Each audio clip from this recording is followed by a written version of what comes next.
Hey guys, how are you guys doing today? I hope everyone's doing well. I forgot to enhance the old skin appearance. How does that look? Took 10 years off me, right? Like that, right? Look how good I look. Look at that. Wow. All right.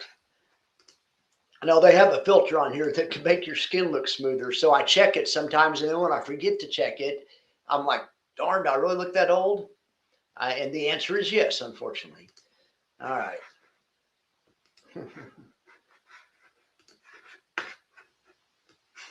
The answer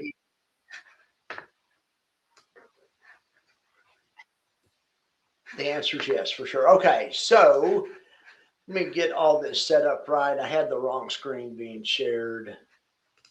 Let's do it like this instead. How about this? All right, it's time for the daily factor. All right, so, um,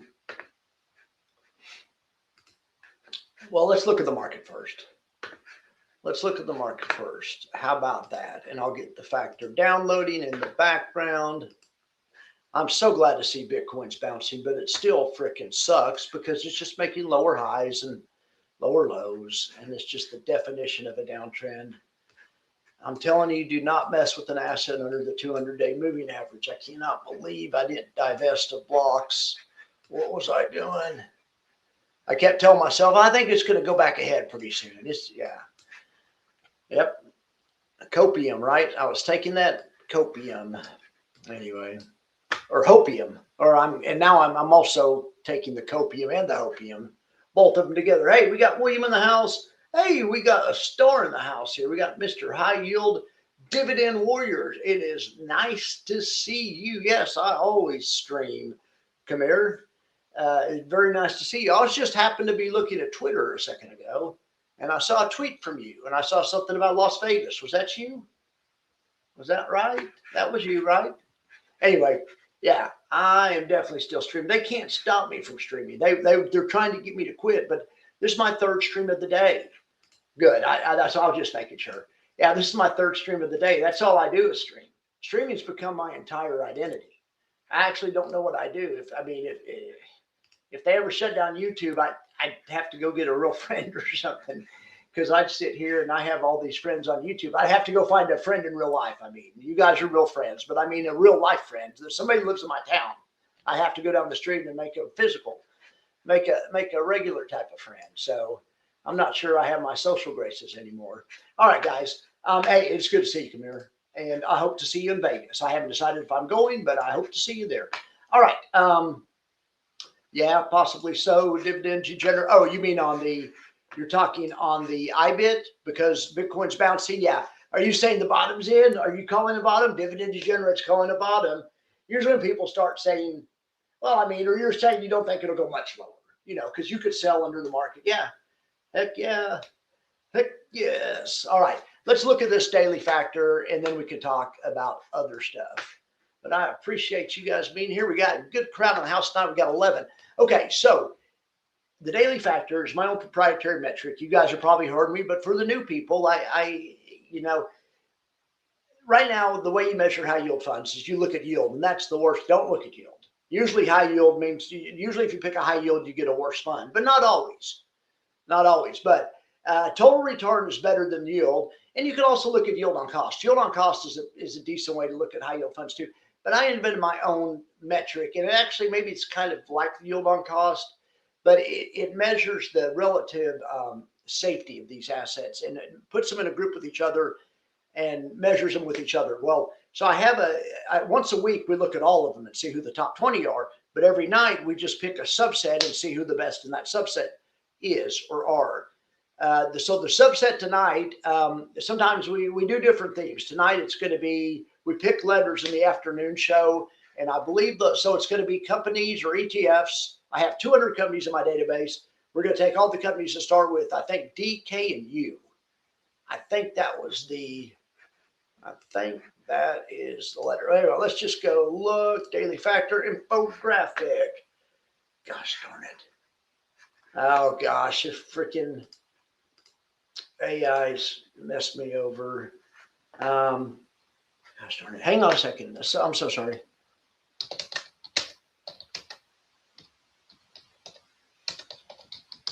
I'm so polite. I even say please to AI. Even say please to Clyde. Okay, wait. Well, I guess let's go back and look at the market a little bit while Clyde's doing his thing. But anyway, nice to see Bitcoin's bouncing, and we have hopefully maybe we'll be able to start selling cash secured puts on it. We'll see. You will see. Gosh darn it, you got to freaking be kidding me. What in the hell? No.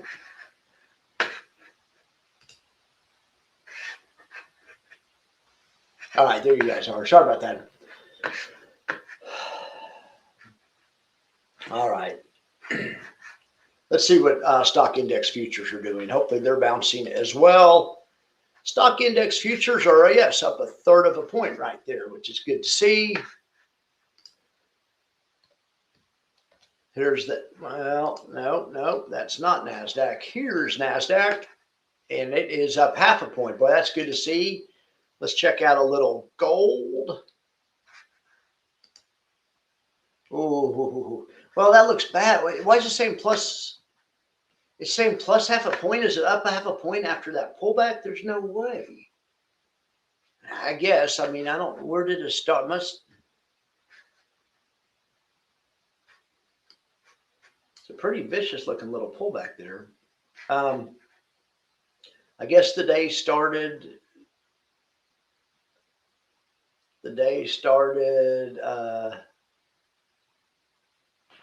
Oh, this is a 5-minute chart. No wonder. On a 5-minute chart, everything looks like a vicious pullback. Everything's fine. All right, everything's fine. There's gold. Yeah, it's fine. It's up more than 1/2 a point. Let's look at silver. Silver, on the other hand, oh no, that's not silver. Silver is up 3.5% as well. Although this looks like your classic freaking bear wedge. I'm not wishing this. So maybe I need to trim my K-silv a little bit, because that pattern lots of times resolves this way. You know, the last time we saw that pattern, especially when you get that pattern under support, I mean, or under resistance, the last time we saw that pattern was right here. And let me show it to you. It's not a bullish pattern, though. Let me show you. Yes, and we were even talking about it back then. It was back here. It's when we made that first low in Bitcoin, where we dropped to 80. We dropped like a rock from 120 to 80 in a couple of weeks, and then we bounced, you know, in another month and a half or so to 90, 97, 98, and now we're back in a free fall. But that's that little rising. That's that bear wedge pattern that I do not like. All right, so let's go back and see if the thing's uploaded yet.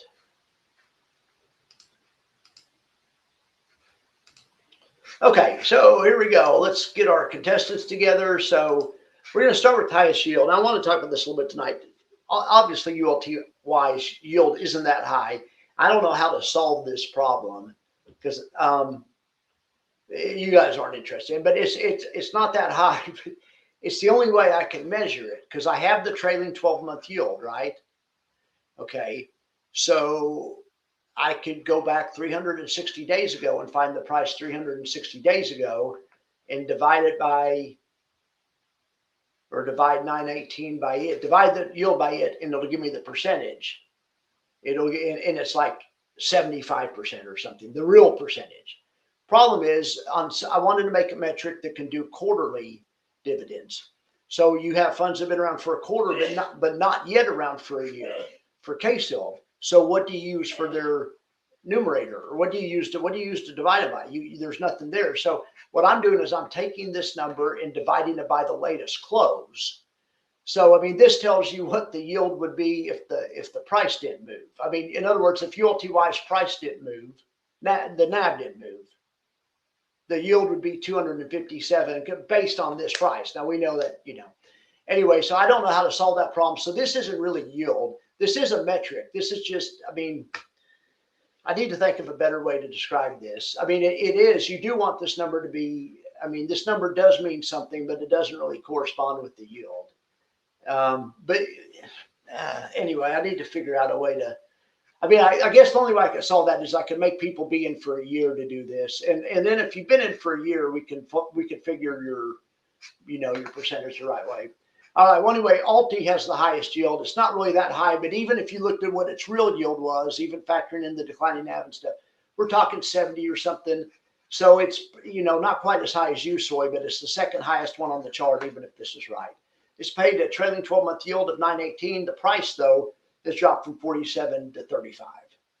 So, but you've got $9 dividends over the course of the past year. I mean, but you've lost over the course of the last quarter, you've lost $12 in, NAV. Anyway, so then we have USOI. Now, USOI, their price, this is from Defiance, 90 days ago was $7, $7.19. Now it's $6.66. Number of the beast. So that's a pretty big. I mean, that's down 7%. They are paying a pretty big yield. Once again, that's not their real yield, but these guys have been around for a year. So with these guys, we could figure out what their real yield was by dividing 13 by 603. It's about 50. That's about half. Because their price is down, and when you divide it by the lower price, but I don't know any way to do that, because then how do I fix Altis? I don't have anything, so I just have to do it consistently. But I'm disappointed, or I don't like how that yield number is not really real. All right. I guess it is real on the ones that, I mean, it's pretty close to what it really pays on the ones that are lower. But on the ones that have NAV decay, like the ones that pay 70, 80, 100, 200, whatever, the high yield ones that can never, the really high yield ones that can't get right. It could figure KSIL just fine, because it's not, anyway, or KQQQ, something that has very little, if any, decay. Although it was down 5% this quarter, but that's fine. That's fine when you're paying, well, that's not great, is it, actually? Anyway, all right, we'll get to KSIL in a second. All right, so we have USOI, we have Dizzo, paying 41%. Now it has paid $4 in dividends, and its price a year ago was $16, so it's actually about 25%, maybe 30% or something. Anyway, we have Clip. Now Clip's been around for a year, so it's paid $11 in dividends. Well, we're going to round it up to make it easy to divide, but 11 in dividends on a price a year ago of 32. So it's, that's paying 35%, which is what it's really paying. That's the thing. The yield number only really corresponds to the yield when the NAV is, when it's a fund that just has pretty straight NAV. Anyway, USOI. So USOI, it's listed at 24, but it's actually paid $12, and it has been around for a year. So it's paid $12 out of 63. What was that, 20%? Yeah, something like that. Anyway, USOI's that one. There's two oil ones on here. There's USOY and USOI. I think I feel the first battle royale of the night coming on. Let's check out USOI, and let's run it against USOY. I need to get an ad blocker just to get Trump's mean look off that. I mean, I'm not against Trump or whatever, but it'd be more professional to have an ad blocker just so we don't see any ads. I mean, it could be worse ads than that. It could be, for, whatever. Anyway, I'll try to put a filter on here that cuts the ads out.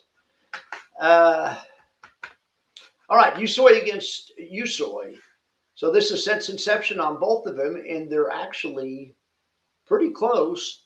But the Defiance Fund, not only it finishes ahead, but it never was behind the whole time. I mean, that's kind of weird. It's kind of weird. Now let's look at the NAV. Defiance is not known for their great NAV performance because they pay the higher yield, whatever. So yeah, sure enough, NAV, this one's dropped from 14 to 7, call it, because it's almost 6.82. This was so about a $7 drop. We'll call it 7.5 because we'll add in the pennies right there. Okay, perfect. We'll just round that up to Yeah, we'll call it 7.5, 740 or something. I think is pretty close. Now this one, on the other hand, has dropped 15 bucks, but it costs like 3 times as much. So it's about the same. I mean, they're both the NAV on both of them is not doing great. Actually, no, I take that back. The NAV on USOY is doing much worse because it's about half where USOI's NAV is like 70% or something.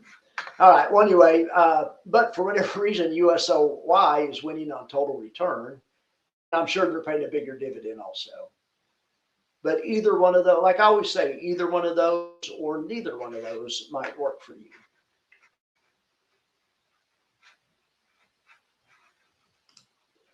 All right, so we have USOY, KSILV. KSILV, I think their yield's right around 70%. Once again, we don't really know exactly what it is. And actually, when you have one where this price is going up all the time, it's going to make the yield, and it hasn't been around a year yet, it's going to make the yield look artificially low, right? Because it's going to be dividing by a higher number. So anyway, but KSILV, 17% yield. Now the NAV on this is incredible. It's gone from 24 to 39, and that's even after that pullback. Remember, it was at 58 or something, and now I think 57, something like that. Anyway, KQQQ, about 12%, and this is a realistic. That's what their real yield is. It's been around a year, so we can confirm it. Paid 363 in dividends, and it cost a year ago to buy it 27 bucks. So it paid 4, it cost 27. That's 1/7. Pretty easy to figure out. About what 13.5%, something like that. Sure enough, it comes out to right around there. K Gold. Now K Gold's NAV has gone from 24 to 33. That's pretty good. Now it's only paid $1.70, but it hasn't been around for a year yet. So but when you factor out how long it has been around, which is since July, it still comes out to about and you annualize it, it looks like it's going to be around 9% yield. And I bet that number is a little bit low because remember, you have to the way I do it is I divide it by the current price. When you have an asset that's doubled, that the current price is going to be high, right? Relative to, so it's going to make the yield look lower. So I'm hoping that what you really get ends up more than that, and hopefully it will. All right, so DOGG is it's called the Dogs of the Dow strategy, but this is a fund that trades options or sells covered calls on the 10 stocks that the Dogs of the Dow strategy, value stock picking strategy, picks out. I think that's what it does. I need to read the prospectus. I bet that's what it says. I mean, I've read the prospectus, but it's been a while. I skimmed the prospectus a long time ago. All right, so I can't believe how long this one's been out. Anyway, this one's real steady. People have been really liking this one. 90 days ago, the price was 20. Now the price is 22. 360 days ago, the price was 20. Now it's 22. Only pays an 8% yield. Good solid NAV, up 10%. Good solid fund right there. Then we have UTG. Now this one pays 6.3%. Now, don't tell me this is one of these stupid closed-end funds. No, I'm just joking. I think this is a good one too. I just can't remember which one it is. Yes, yeah, the Reeves Utility Income Fund. It's an impressive looking chart. I mean, that pullback was nothing. 10, 12% or something controlled. And then since then it's taken off. Now it did top out, in late October. So, but anyway, that could definitely work or not. It looks like it pays monthly though. So I know that's going to be in the no-fly zone for some of you guys because of the monthly pay. But in any event, then we have Devo. Devo's a good one, of course. Everyone likes this one. Price 90 days ago was $44.55. Price now is 46. The price a year ago is 42. So back to the dividend problem. When you have price action like that, it'll be pretty close to what it really is, which is about, it's saying 6.24 because your numbers don't vary that much. Plus, we have a year on this one, but whatever.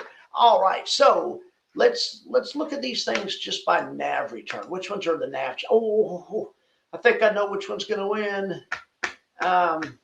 Holy cow, KSILV, let's look at this chart. I just didn't realize the NAV was up that much still. That's incredible. Yeah, but that's what she looks like. That is what she looks like. Wow, that's impressive, isn't it? If you wanted to take profits, if it ever gets close to this gigantic gap, I think you might be a place where you could, where it might, find sellers again. But oh my Lord. Anyway, but getting back there is going to be a lot of fun because it's going to be at 50. Like for instance, if you regret that you didn't sell it at 58 or something, kind of like I do, I'm just saying, not financial advice, and it gets into this gap up here, there might be a lot of overhead supply in this gap. I'm just saying on a trade or something, or if you wanted to say like, oh my God, if you could get, 50 again or something. I mean, I seriously thought about taking off half the position just to remove the risk from it. But anyway, that's your sell the rip zone. Now, I'm not recommending anyone sell it, but let's say you have shares in it or whatever, maybe, and I don't know if they have options yet, maybe when it gets up here in this zone, you write a 54 call or something. Or maybe when it gets up in this zone, maybe you buy a put in it. That's all I'm saying. All right. Well, so let's see what else. What else we have to look at? K-Cell's obviously going to win. K-Gold. I mean, the dog. This one's the impressive one. I mean, this one's the stealth impressive one. This is probably one that Marcus either has or likes or has been talking about forever. I mean, he's always on the good ones. It seems to be anyway. So let's do a little research into this one real quick. But I think it's pretty safe to say, well, let's finish the max factor, but then let's look at that. Let's look at that prospectus in a second. I want to kind of check into that. But it's pretty obvious. I mean, because it takes basically the max factors yield times NAV divided by basically there's a little bit more to it, divided by how risky it is. You want as much yield and as much NAV as you can have given per unit of risk. So anyway,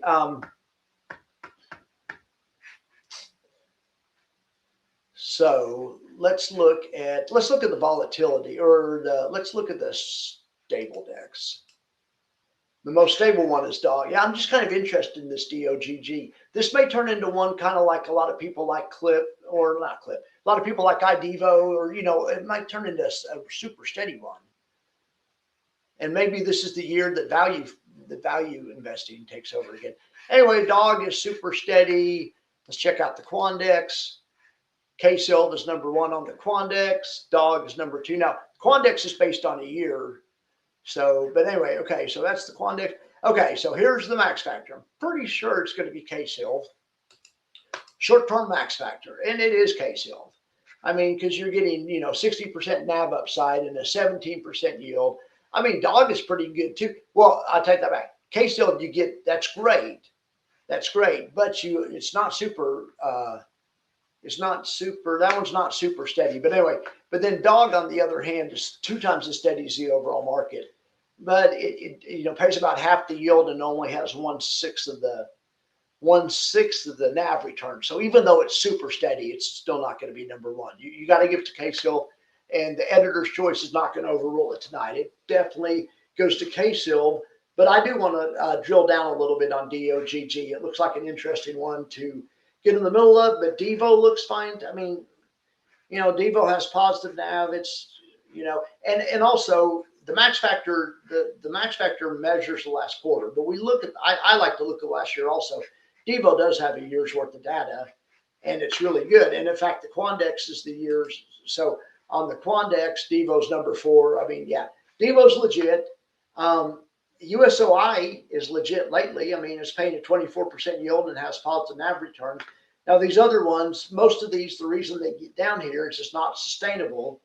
When you have when you have a negative NAV return, even if you're dripping, you're compounding losers. But not that it still can't work out if sometimes your stock turns around and but in the short term it can add risk or whatever. So I mean, in KQQQ, it's tech's pulled back. I mean, I know this used to be this, probably before K-Cell came out. So back in October or something, KQQQ would have been probably number 1 on this list. But things change. Okay, triple Q is not a bad fund, but the winds have switched kind of to other places. And like that's why I want to drill down on this dog right here. I'll look at that cybersecurity fund in just a second. There, you look like a first-time commenter. I got my old glasses back, my bifocals, where I can sit back, I can see close, I can see far away. You remember last week when I was up like this?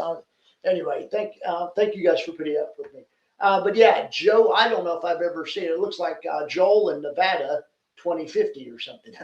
Anyway, appreciate you being here. You're a first-time commenter, I believe.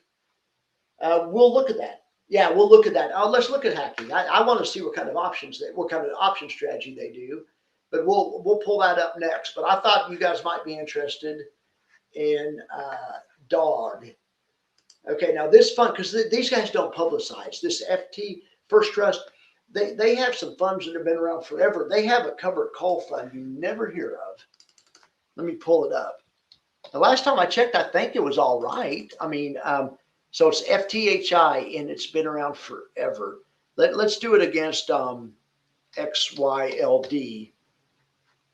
And let's go back to, like, I think they've been around since like 2014 or something.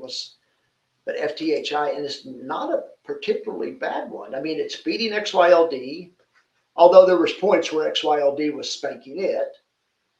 But I mean, it's been in business a long time. Started at 20, it's at 23 now. XYLD started at 44, it's at 40. XYLD after 12 years is still eroded, but it's fine. I mean, it's steady. XYLD steady. You could call it steady. I mean, anyway. All right, so I know I went off a tangent on First Trust, but that's the same people that manage this one. So they've been around forever. They're big time, lots of money. They don't advertise on social media. We never hear about these guys. So I just wanted to see. Okay, so I'm just seeing what they're actually doing, because I was just thinking, I was guessing kind of what they're doing. It's been a while, but I want to see if what I was telling you was right. It does say the fund seeks to provide exposure to the dogs of the Dow, the 10 highest. Okay, yeah, so I was exactly right. All right, so the dogs of the Dow strategy. Here's what it is. I just want to check to make sure I was right. So there's many books written on this, but you'd wait till the end of the year. I guess you do it at the end of the year or something. You'd see what last year's, I guess you do it at the end of the year. But you look at last year's, you look at the Dow Jones. There's 30 stocks in the Dow Jones. You pick the 10 highest paying dividend stocks. So it might be Home Depot pays 4%. Okay, so you throw Home Depot in there, and it might be AT&T pays 3%. So you throw the thing is oftentimes one or two of those stocks will pay a high dividend because their price is cratered. It might be somebody like a Moderna. I don't know if I don't think Moderna's in the Dow, but just follow my example. Or somebody whose price is cratered that was paying a 4% dividend, and now it's like at 8%, and not really at 8% because where it is, but it isn't. So that's the strategy. That the whole rationale behind the strategy is, hell, if we pick the ones with the 10 highest dividends, first of all, they're Dow Jones. Dow Jones is the cream of the crop. The blue chip is blue chip gets. So we're gonna from that subset of 30 stocks, we're gonna take the 10 with the highest dividend. That gives us two advantages. One thing, it gives us a monthly, this back in the day, this was a strategy in the 80s and 90s. I heard about it in the 90s. So it gives you a quarterly dividend check. But that's a big deal. I mean, when you're investing, that's nice. So you buy quality companies, you get a dividend, and the idea is those companies that pay the highest dividend lots of times have been beaten down in the prior year.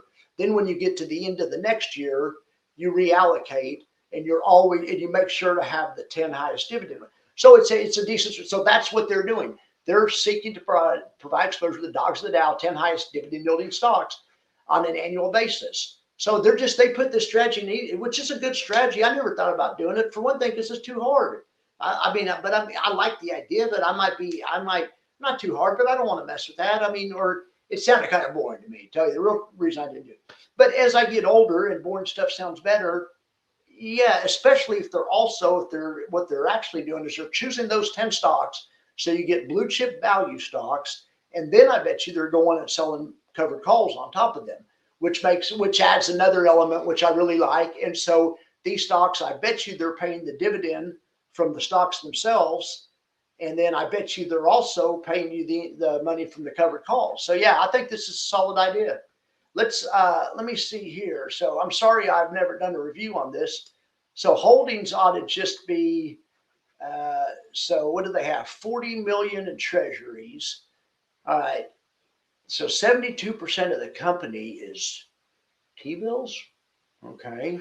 So here's the dogs of the Dow. Here's the 10 companies: Mark, Verizon, Coke, Procter & Gamble, Home Depot, Chevron, McDonald's, United Health, Nike, and Amgen. And then 72% cash, which is cool, or T-bills. But see, then on each position, they probably have just a short call. Like let's look at Merck, MRK. They have 24,800 shares. So, but anyway, so Merck, we could probably go right there. Merck, so they've sold 53 calls at one price at 110, and then they wrote some more at 161 or 250. But that's what this game is. They just go out of the money and write calls. They probably use monthly options. I guess we could look at that too. All these options expire on either 126 or 206. Oh, they might use weeklies, but anyway, that's a real interesting strategy. We need to start paying more attention to that one, or I need to. I mean, especially if the market is going, if the market turns, I think it might. If the market turns, you'll wish you would have bought it yesterday, probably. But let's see. All right, SPY spanking it, but lately momentum's been in. SPY or any of these are cap weighted. Their momentum indexes. Dog hasn't done bad, but it's purposely choosing the safer stocks. So I think I'm saying it's doing what it's designed to do right there. Because it's doing it. I bet if you ran statistics on it, it's doing it a lot safer, but it's just taking less risk. And you're getting about 70% of the upside, but you're probably taking about 60% of the risk. I don't know, something like that. So yeah, that's the use case for dog. It's okay. I'll take 70% of the upside of SPY, but with half the risk or something. All right. Well, anyone have dog? Oh yeah, Joel. We'll talk about that Hacky first. Let me get on Hacky. But yeah, I sure do hope I get to see old Kamir and the rest of the guys out there at the conference. All right. Here we need to add. Oh, I need to add Simi to the D's. Yeah, good point. All right, we'll get to Hacky in a second, or let's just do this. Here's a way to do both at the same time. Let's just run. I think they're both really new. But I just want to see how long they've been around for. Let's just run Hacky against Simi. All right. Oh, I'm sorry. My bad. Gosh darn it. All right. Hacky against Simi. Yeah, so we're talking a week and a half, something like that, maybe 2 weeks at the most. All right, well, not the worst comparison. We'll look at Hacky.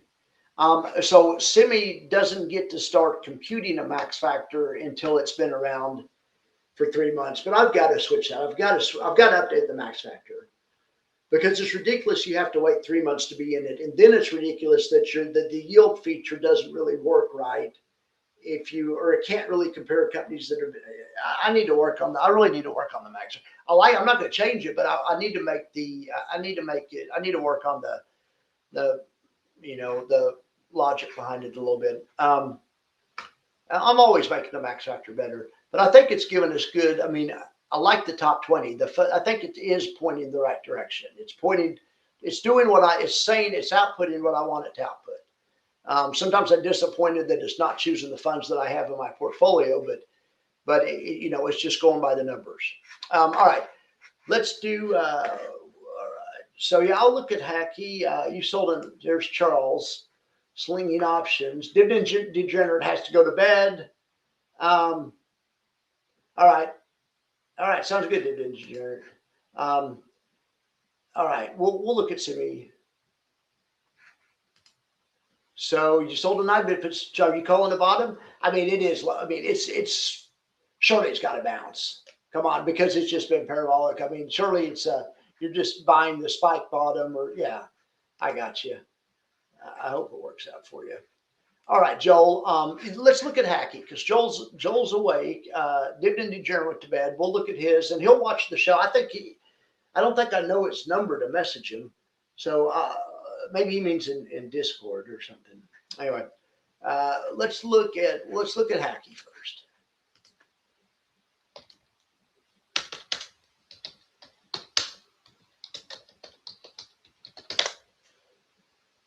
Oh gosh. Aki's a good one too, the Bill Ackman one. Does anyone have Aki? All right. All right, here we go. Hackey, cybersecurity covered call. For starters, I like the target. I mean, or the whole idea of a target fund is to not impede upside any more than a 15%. So you're only going to start with the 15%. You're that's the way to think. You're basically spotting the parent company a 15% head start because you're planning on taking 15% of the income generated off the volatility of it. So you need to you guys get it. All right, so that's good. I mean, that's good because some of these unconstrained ones, they get volatile companies in them, and they could pay 50 or 60%, which can be good, or 70, 80%. It can be good as long as the stock is going up at the same time. But as you guys know, if the market turns, that not as good. Anyway, but at 15%, you don't have quite as big of a worry. All right, Hackey pursues price appreciation. Let's just see who's in there. Cybersecurity companies. So it's probably going to be like Snowflake, right? Is Snowflake going to be on Cisco? Oh, and also regular security companies, Northrop Grumman, Broadcom, yeah, General Dynamics, Palo Alto Networks, OKTA or Okta, I don't know how to say that one, Cloudflare, of course, CrowdStrike, of course, Fortinet, and F5. Looks like a good lineup. Okay, so they're going to buy, they're actually going to, they're okay, so this is interesting. They can either buy the securities or they can also just buy their own ETF. And I'm fine with them buying their own ETF. It's super easy because they already have the securities in another package somewhere else. They've already assembled it. I don't sell options, but Maggie does this. MAGY does the same thing. But anyway, same strategy. They just trade options on their own ETF. So this could work. I kind of like this. So then they sell covered calls on a portion. Yeah, and the reason for the portion is because if they're only going to target 15, they don't need to overwrite 100. So maybe they just overwrite 20, 30, 40%, whatever, depends on volatility, which leaves them 60 or 70% unimpeded. So they have partially uncapped upside and they get premium income, a little bit more than 1% a month. So roll replace expiring covered calls with new ones. Well, yeah, obviously they're just trying to explain you guys get this. They're explaining this to non-option people or not, but obviously they're gonna do this repetitively every week, or every month, and then they seek to pay monthly distributions that include. Okay, so see that some people say we'll seek to give you. Some people say we're going to give you all the money, like YieldMax, all the premium. But really, then when it comes down to it, they're actually they do give you all the premium, but they definitely give you all the premium. But YieldMax also gives you a portion of the profits in a bullish move. They all do. You get part of the upside capture comes through to the premium, or it comes. Well, you get it in the form of the NAV is what it is actually. So, but these guys are being more honest about it. They're saying they seek to pay monthly distributions, of course, that include option premium. So they're kind of admitting it's not going to all be option premium. It's also going to be partially, how the fund does. So at this point, I love the idea of it. 15%, absolutely, go for it. At this point, the only thing you have to figure out is, in my opinion, is if those stocks are going to be hot. It all comes down to the cybersecurity stocks. If we go into a bear market for cybersecurity stocks for whatever reason, or a bear, you know what I'm saying, where or something happens. Let's say they discover there's some scandal with cybersecurity stocks or something, some kind of weird thing you can't conceive of. But yeah, if you think the future is going to probably be good for this type of stuff, they probably could have put a Palantir in here too. You want to talk about the ultimate cybersecurity company? I mean, but in any event, maybe they thought Palantir was overpriced. So their managers are doing their job. Have you guys heard about Yield Smart ETFs? I've never heard about this. Yeah, Joe, I like to look at stuff. Okay, yeah, anytime. It's my favorite thing to do is evaluate the. My favorite thing to do is evaluate the actual the option strategy. But it all goes into you know. It also matters what stock. I mean, it really matters. Really, the stock picking strategy is 90% of it. But I just like the intricacies of the options. Well, Charles, I don't know. What do you think? Okay, I want to read these in order. Charles is saying, I think people that want to be out of crypto are already out. Yes. Okay, I hope so. I mean, and a lot of people got blown out. There's a lot of members. There's a lot of people that thought it wouldn't go down.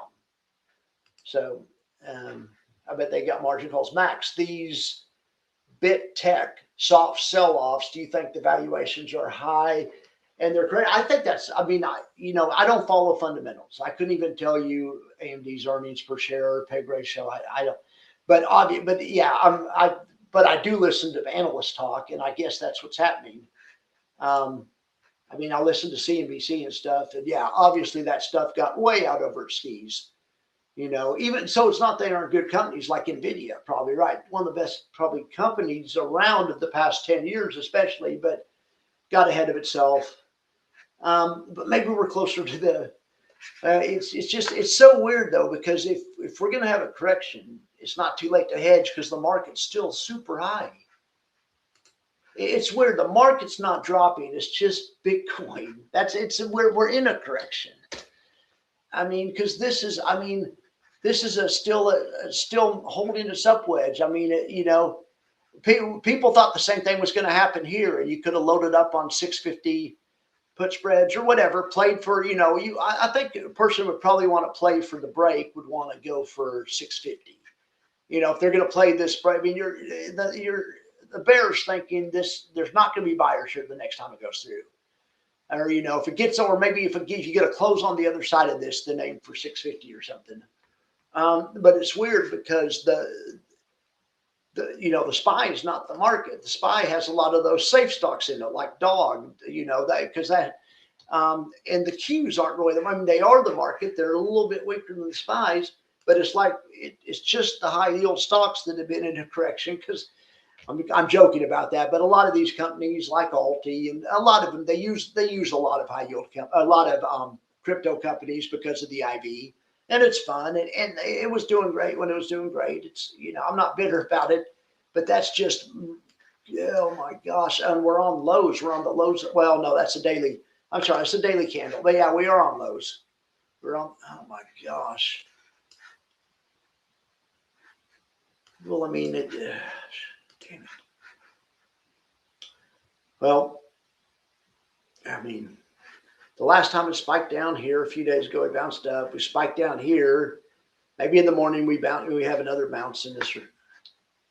But we just need to make a new high. We can't keep making lower highs. Come on, guys. For a while, this was going so great, Yeah, anytime, Joel. Well, I've been kind of talking about it. I do. And I've been putting my money where my mouth is. The problem is I've been thinking that ever since it was like at 90, or when it went under 100, I just thought, I thought it just was going to trap under this. I really thought we were going to do this deal. When we didn't take back this wedge, I should have been out. I mean, I just thought we were, we'll be fine. It's just gonna, as soon as it broke again right here, like I'll give you an example, and I don't know. SPY did great last right here. I'm trying to.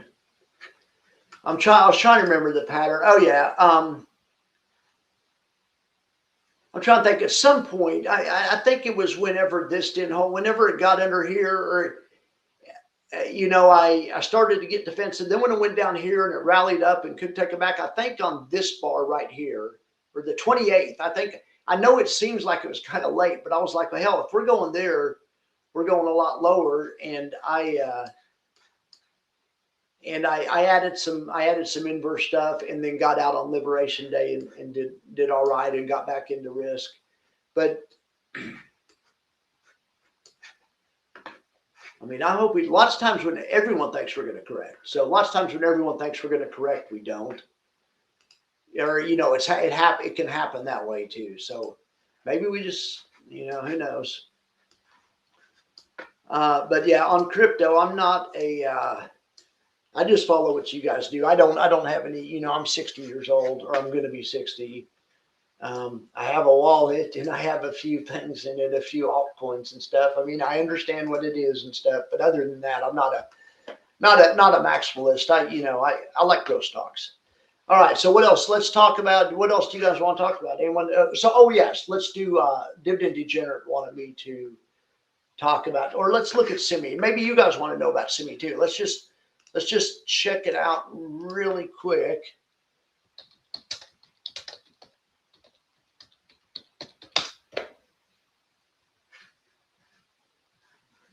Oh, it's too bad I can't spell. I really can spell, but I cut my finger. I cut my tendon. I used to be a good typer. Gosh.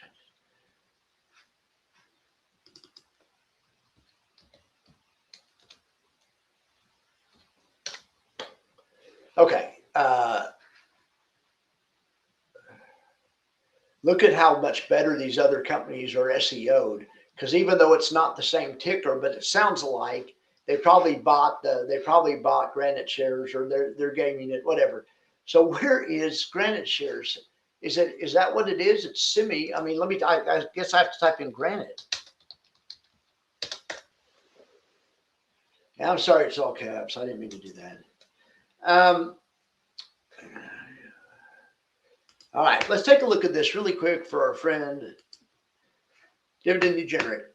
Now, this thing saying a distribution rate of 104. That's what I need to call.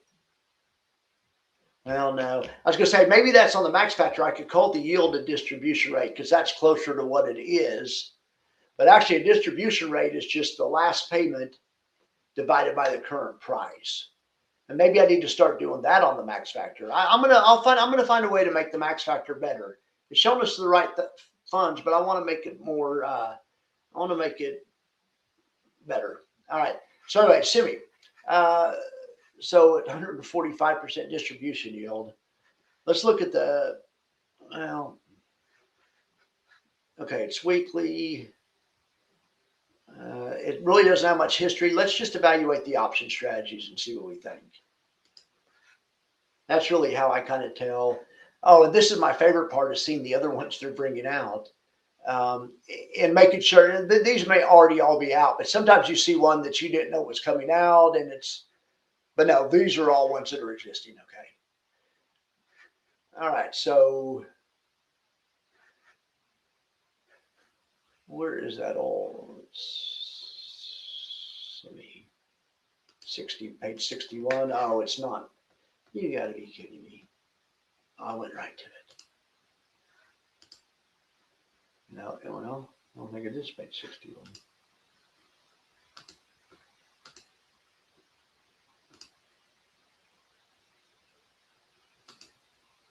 Okay. This is the gold miners. Do they have this one out yet? Yeah, this one is. No, they don't have this one out yet. This one is double gold. Look at this one. And it's not only double gold, it's to receive 200% of the income generated from selling off. So they're trying to leverage the income? Oh no, they're just selling options on leveraged ETFs. Okay.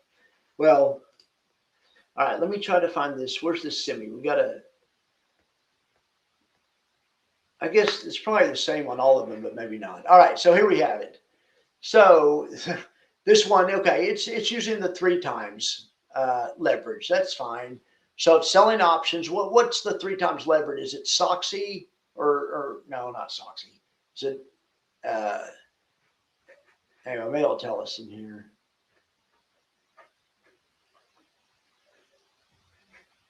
It says a downside protection may be implemented, which could affect the net income level. That's really cool. So these guys, a lot of prospectuses don't say this. So these guys are, I think they're basically saying they could put a collar on it. That, you know, instead of just doing a covered call, they maybe might buy a put sometimes, and that's why it said it might affect the yield. But I mean, I think that'd be fine with a lot of people, but it'd be fine with me if they did it, if they got a good total return. That's all we care about, right?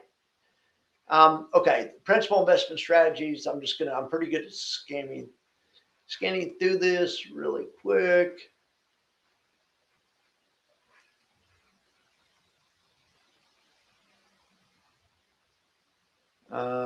Okay, here we have the fund's use of underlying leverage ETF contracts, put spread strategy. I know you guys can't see this. I can barely see this, and I don't have a touchpad. I can't zoom at will. Wonder if there's an app that you could put on your. I mean, I guess I could do this. All right, hopefully I'll make it a little easier for us all to see. Okay, put spread strategy. The fund will enter in put spread option contracts, either directly or through swaps, on the underlying leverage ETF, and for which the fund will receive a premium. The put spread consists of selling an option contract or selling a put while buying a put option contract, same maturity but at a lower strike. The fund's protection against a potential decrease in the price of the underlying security and the underlying leverage ETF only applies if it falls below the strike price of the second put, of the lower strike price of the option contract bond. Buying a put option could result in a cost that negatively affects the fund's income level. It will, they shouldn't say maybe, it will affect the income level. It is unlikely for a put spread strategy to generate twice the level of income that would be obtained by selling options on the underlying ETF directly. The put option contracts sold by the fund may vary in regards to the strike price from 0 to 15% above the current price of the leveraged ETF. Put option contracts bought by the fund will have a lower strike price ranging from 50% out of the money to at the money, anywhere from at the money to way out of the money. So they're showing they're going to sell a put either at the market or up to 15% above. Then they're going to buy a put anywhere from 50% below to at the market. That's a pretty wide range, but it's interesting. And it also says they're going to use the 1 month or less expiration date. We're probably just going to have to pull up what they're doing to really evaluate it. But then they're also saying they could just write a put instead of a spread. The fund will sell put option contracts either directly or through swap contracts on the underlying ETF, for which you'll receive a premium, a bigger premium than the spread, but it has unlimited risk on the downside. But put option contracts sold by the fund may vary in regards to their strike prices from 40% out of the money to 15% in the money. So they can write a put wherever. That's a wide variety. The put option sold and bought on the fund will generally have 1 month or less. The advisor will primarily employ this put right strategy when it believes the share price of its underlying, don't tell me, is increasing. You want I want to test myself. You'd want to write, I didn't look at it yet. You'd want to do the put. So I'd want to do the put spread strategy, or I'd want to just write the naked put in a bullish market and the spread in a bearish, but it might be opposite. Let's see what they do. So it says the advisor will primarily employ the put right strategy when it believes the share price of the underlying is likely to rise. So yes, I was right. It's just going to write a put in a bullish market, because writing a put's riskier, take more risk because they're bullish. They can, take on more. They're also going to earn more income.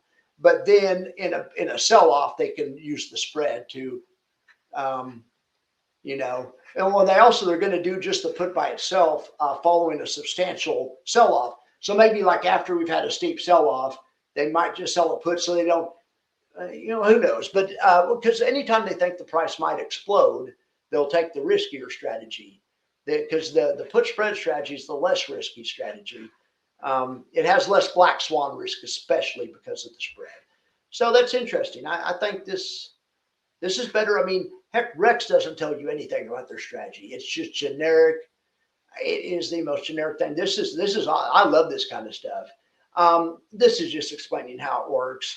So let's look at one other thing here before we give the seal of approval. Let's look at, so it's weekly, paid 56 cents, which is 145% a year. I mean, at that rate, the distribution rate. Okay, so I want to see the positions. Where are the positions? Granite Shares has auto callables now. Which one's this one, Grant? Have we been? No, no one's even mentioned this one to me. I don't think. Anyway, that's fine. Well, we won't worry about that one right now. Where do they not show positions on this company? Maybe they don't. ETFs, product overview, fund expected. I mean, I'm on the ETF page. NAV, AUM. This is interesting too. Does it let us sort it? No, it doesn't let us sort it. These are all the Granite Shares funds. Oh yeah, they're just going to sell options on their own triple leveraged product probably, or they have all double leveraged products.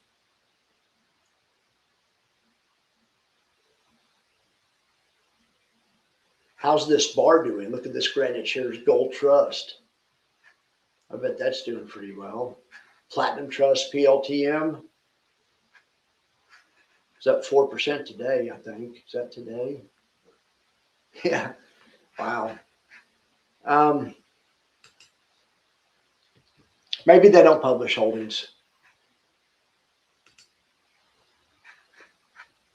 Well, I mean,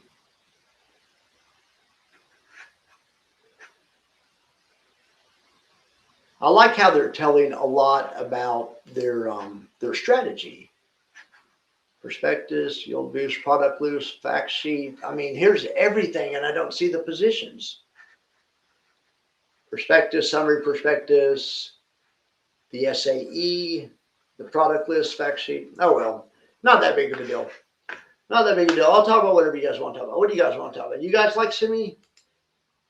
I just like talking option strategy, and I mean that's, putting puts or something else. A put strategy is really, I like that they don't even mess with calls. But I mean, I do know that the other Granite Shares funds, a lot of people don't like them.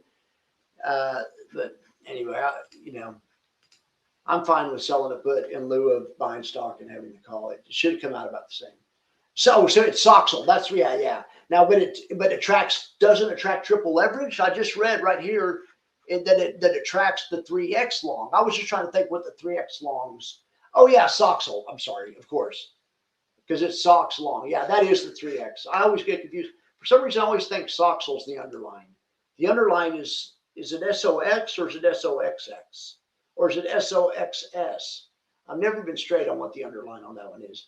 Yeah, semi-track Soxel gets virtually no upside. Yeah, I get that part of it. Hey Eric, how are you doing? How are you doing? Yeah, so let's look at that now. We'll look at this.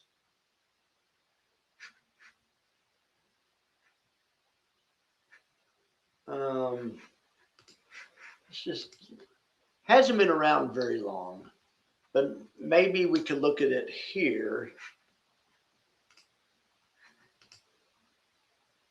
Yeah, so it's been around. It's not too bad. It's been around longer than I thought. Okay.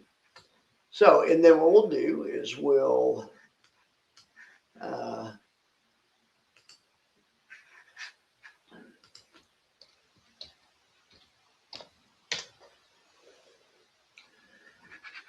okay, so we'll overlay it with its underline, and then on the top chart, we'll go, looks like it's paying weekly.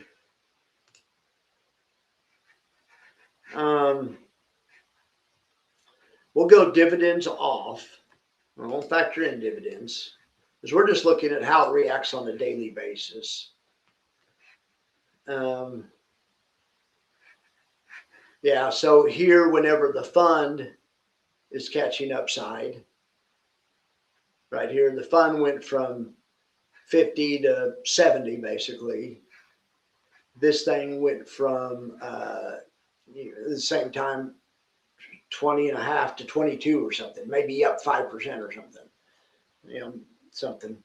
But of course, the fund is capping your upside, so it doesn't look like this, of course, because the money they're giving you the money down here. If you have to add 56 cents in here and 57 here and 53 and 56 and whatever. So anyway, so let's go look at that. So let's say, okay, well, if we factor in the money, the dividend, how's the investment doing? Is the investment holding? So if we would have bought 100 shares in this, it cost $3,500 to be worth $5,300 now, right? So 45, 55, so that's 1,800. Now we bought 100 shares of this dog. I'm just joking. I'm sure it's fine. Bought 100 shares of this. It would cost us 1,800, and it'd be almost a 2,000, 1975. So I'm just rounding up for the sake of it. That's 175, 20. It's about 8%. Yeah. So this is up what 8, 9% or something. The total return over the same time frame. This thing went from 3,500 to 5,300. So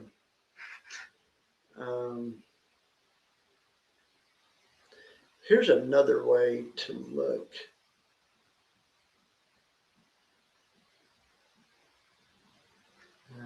That volume. I thought I saw a place. Oh yeah, this shows you the return too. So year to date is down 5% for semi. I don't get this because it hasn't been around 6 months or a year, so I don't know what they're doing on that. Anyway, but yeah, it is definitely this thing down here is up 40%, and this thing's up maybe 10. So yeah, that's what happens. But it's not. Is there another semi one that's better? I mean, it's just the way all of them work. You know, if you don't want that to happen, just don't mess with semi. Don't mess with any of the ones that just buy that. You know, if you don't want that to happen, you can just buy this, and then when you need money, just sell a few shares of this, because it's pretty much almost a given it's going to happen. Yeah, it's it's not really 145. But yeah, anytime you hear anything more than 100, I mean, but that is a real number. It's if you took the last dividend payment, the 57 cents, whatever it's paying, by the current price, which is, I mean, it's a real number, but it's a real crazy number too. I mean, I'm with you. Current price is 1975. The last dividend was 56 cents.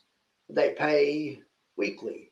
You multiply 56 times 52, and it comes out to whatever it comes out to. And then you divide that by 1975, and that really does come to 145 evidently. But obviously it's, I mean, but then here's the other thing that doesn't tell you. But, over the course of a year, this price is probably going to be, on average, maybe 12 or something after a year. So then you divide it. So yeah, then you divide it by that. What you're really clearing is going to be a lot less. But I mean, that's assuming there's no massive rally in semis. But I guess there has been a massive rally in semis, and this really hasn't participated because this has been a massive rally in semis. Anyway, yeah, I hear you, Andre. I'm with you on that. We got Eric David in the house. Okay, Eric has a strategy. Eric has a strategy. Let's. Are you going to tell us? Anyway, put it in the comments if you want to talk about it. Yeah, Chippy is a lot better. Okay, so that's what I wanted to do. I knew there was some competition. Now, is Chippy the one that's the target?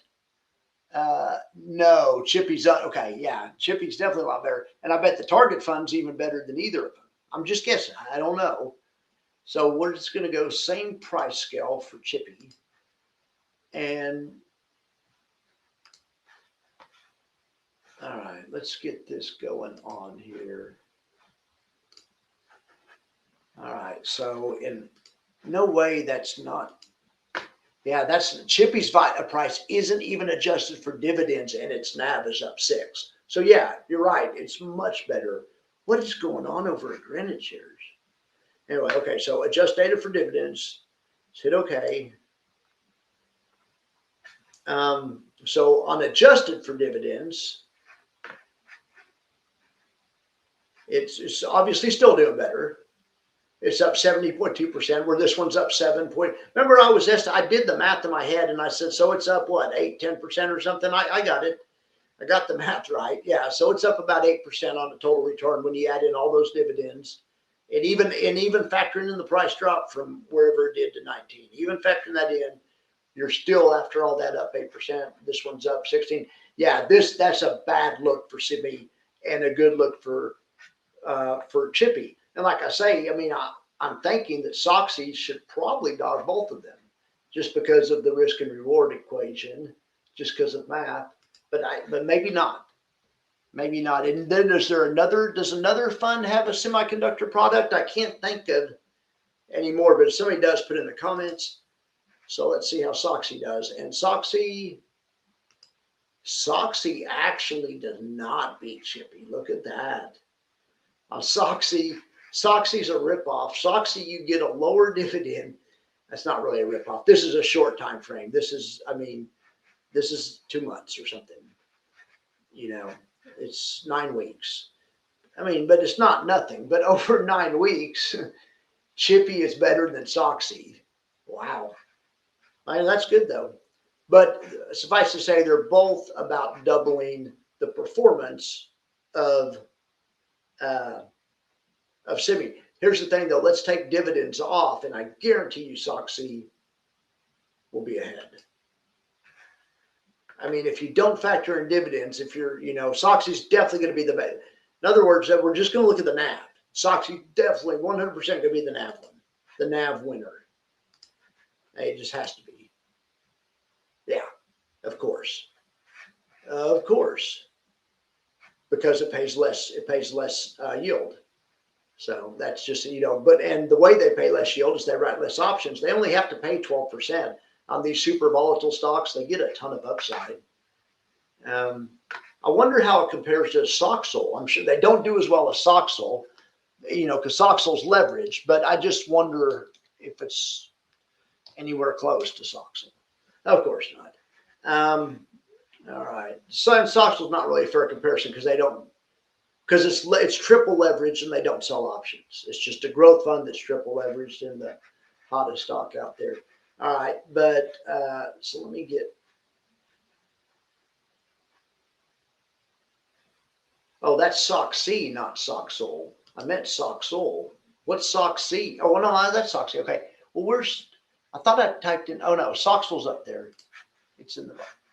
Okay, that's Soxol. Okay. Oh, the SOX is a thing. That's because I'm an old timer. Back in the day, they used to always talk about the SOX, but it was the Philadelphia Semiconductor Index. It was called the SOX. Back in the 80s and stuff, that was definitely a deal. Okay, but nowadays, when they talk about it, it's the SOX now. So they have XOXS, which is bear 3 times. They have XOXL, which is bullish 3 times. But XOXX is just your base underlying. That's just unleveraged iShares Semiconductor, and that's XOXX.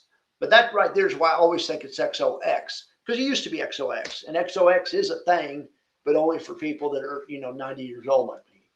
All right, so now comparing all these to each other, we have to go back to where they all started on the same day, or it's not fair. There we have it.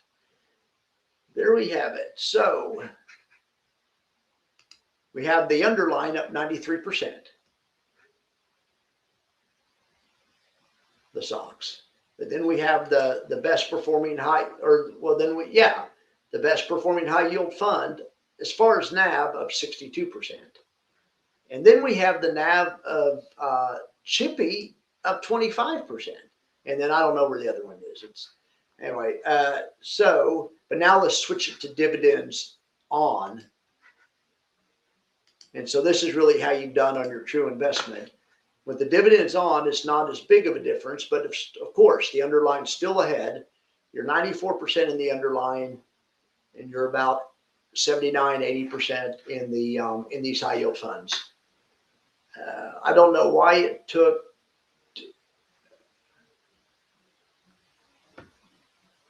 I don't know why it took Semi. Well, Semi hasn't been around long. Semi hadn't been around long enough to compare these two. All right. Well, I think that's pretty interesting. All right. Rally or not, Semi is guaranteed. It looks that way. I think you're right, Andre. I think you're right. Max, that's what you've been trying to get. Tap Alpha. Okay. Oh, Max, that's why I've been trying to get Tap Alpha, Neosex funds, Amplify funds, and Curve. Yeah. Good call. Good call. So, absolutely. Be great to have a Neos or a Curve option, right? X funds, Amplify, yeah, and even. Heck yeah. Heck yeah. So I guess you aren't a Yield Max person. You don't like Chippy. But anyway, we're Soxy. Soxy's a real steady, or not Soxy. I always get mixed up.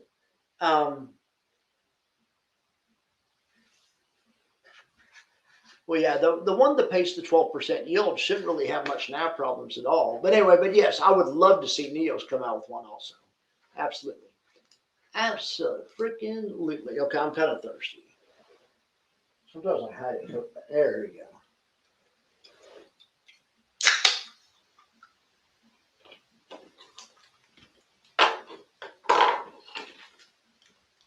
Gosh darn it, I'm out of drops. Well, not quite. All right, what else you guys want to talk about? What else can we talk about? Yeah, but I mean, for tomorrow, I was afraid that one of the companies would miss. I was afraid, like if Google had a downdraft like AMD had today, that the market would be done tomorrow. That didn't happen. Google looks all right. I think Google earnings are going to make it. Did you guys see anyone that missed bad? Is there? I mean, but the futures aren't dropping, so I guess people that had earnings made them. That's good news. Bad news is it's just Wednesday.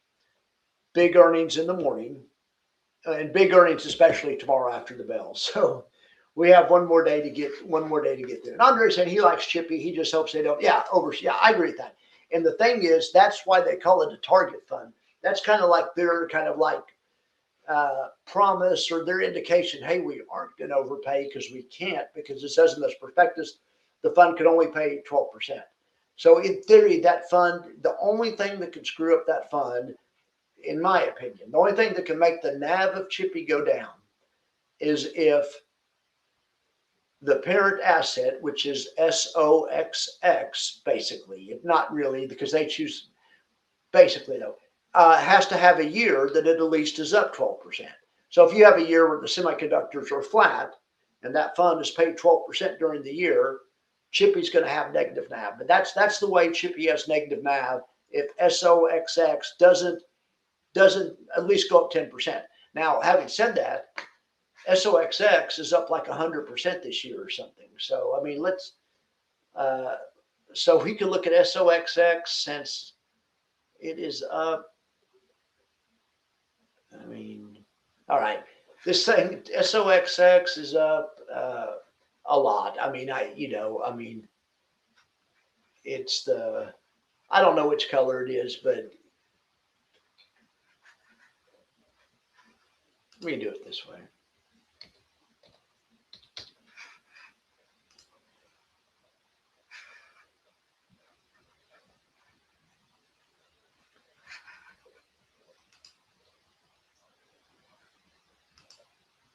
All right. So this year alone, in the past year, semiconductors are up 50%. So any fund tracking that it can pay about 50%, maybe even a little bit more, a little bit less, whatever, and still have decent NAV because the NAV's moved up that far, so they can act and they pay out of the NAV as they go along, so it can come out of the NAV.